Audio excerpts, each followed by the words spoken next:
The key thing is to take it steady and to make sure you don't overexpand your feeder city and then have to start building it all over again because you got the XP to population ratio slightly wrong.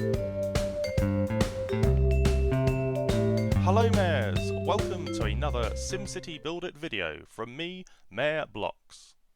Today I'm going to talk about and show you how to build a feeder city.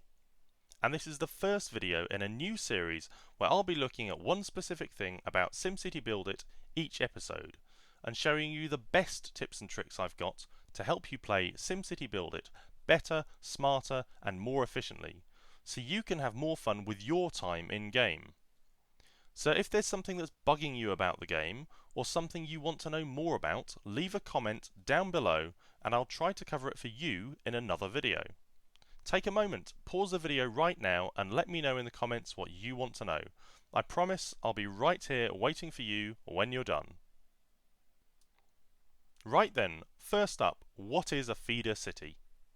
Well, it's basically a second city which you use to provide resources or special items for one, or maybe more than one, main cities, to help you grow and maintain your progress through the game. You can create one on a second device, or by using the same device and then switching between your saved cities using Google Plus or Facebook or Game Center. You then add your main account as a friend so you can see it in game and it's simple to trade between your two cities. Alternatively, you could even use a program called BlueStacks to emulate an Android device and run that on your PC or Mac. So, why are we making a feeder city anyway? The explanation for this is longer, but I think it boils down to a game balancing problem. The further you progress through SimCity Build It, the more difficult it gets to increase the size of your city storage and unlock land expansions to build your city in. That's because the higher your level, the more products you see in the Global Trade HQ, and the less special items you'll see and be able to buy. But you're also less likely to random those special items by tapping an opinion bubble in-game. In fact, it's so difficult that I think it's completely unbalanced. The number of special items you get for investing your time as a player is so low that with even a very rough calculation, it would take me about a year to increase my main city's storage size from 250 to 350. And when I started playing, 250 was the maximum. And I spotted really early on that having a larger city storage makes almost all of your future in-game decisions easier, and that the developers EA and Track20 would almost certainly need to increase the size as they introduced more resources and items into the game. But if you want to play and enjoy the later content in the game, then you have to level up. And you can't camp at a low level where it is easier to expand your storage and land space forever, while you wait for them to decide what the long-term maximum size should actually be. Even with slow and steady and reasonably planned growth and leveling up, you are going to run into this problem. Expanding and growing is directly disincentivized. You're almost encouraged not to grow your city, and I think that's a really poorly thought out design decision, which is also directly punishing those players who adopted the game early on and helped to grow the SimCity Build It brand. Even if in the longer term the developers introduce something like regions in-game, where perhaps groups of mayors could exist in a small social community and you could trade one-to-one with other mayors or groups, I think you're still going to struggle to get everything you need within a reasonable amount of time of needing it. And that's the nub of the issue. Investing your time as a player needs to be reasonably rewarded, and at the moment it isn't. So that's the what and the why. Let's take a look at the how. We need our feeder city to be able to buy and sell using the Trade Depot and the Global Trade HQ, and also need to have unlocked land expansion items so we can trade those and get them randomly from opinion bubbles. And we can actually do that at level 8. So that's our first goal.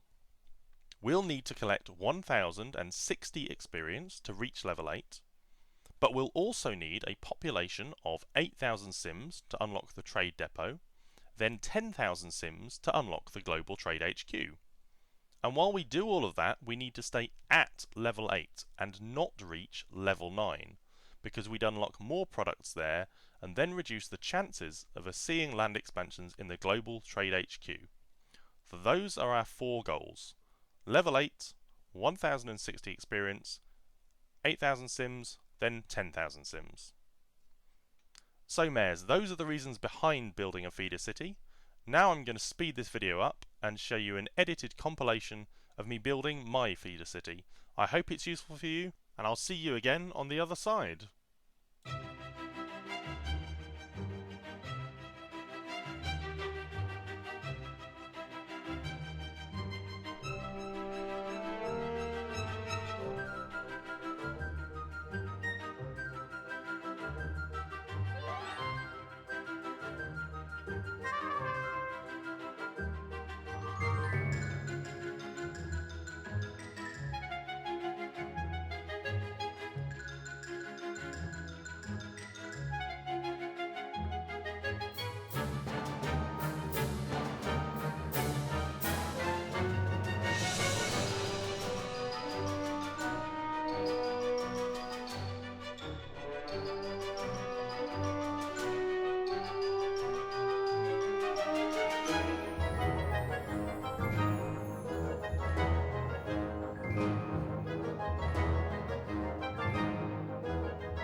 I hope you enjoyed that time lapse of me building my feeder city there, and that it was useful for you to see.